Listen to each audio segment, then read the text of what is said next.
একটা জানাজাকে গোসল করাতে গিয়ে সবাই দৌড়ে পালিয়ে গিয়েছিল। একটি যুবতী মেয়ে মারা গেল। সবকিছু ছিল স্বাভাবিক। গোসল করানোর সময় যখন গোসলদাতা মহিলা মৃতকন্যার মুখে পানি ঢেলে দিলেন, হঠাৎ করে তার মুখটা বদলে যেতে লাগল। মহিলাটি থমকে গেলেন, ভাবলেন না, এটা নিশ্চয়ই চোখের ভুল। কিন্তু কয়েক সেকেন্ড পর যখন আবারও তিনি পানি ঢেলে দিলেন, এবার মেয়েটির মুখ আরও কালো হয়ে গেল, আরও ভয়ঙ্কর, আরও অচেনা। এই দৃশ্য দেখে গোসলদাতা মহিলার শরীর কেঁপে উঠল। তিনি দৌড়ে গোসলখানা থেকে বেরিয়ে এসে চিৎকার করে বললেন, মেয়েটির এই অবস্থা কেন? পুরো বাড়ি মুহূর্তে নীরব হয়ে গেল। কেউ কোনো কথা বলছে না। ভয়ে যেন সবার বুকের ভেতর নিঃশ্বাস আটকে গেল। তারপর যুবতীর মা কান্না করতে করতে সামনে এগিয়ে এলেন।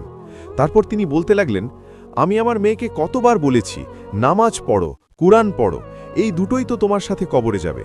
কিন্তু আমার মেয়েটা সারাদিন হারিয়ে থাকতো মোবাইলের স্ক্রিনে আর বেগানা আড্ডায়। এই গল্পটা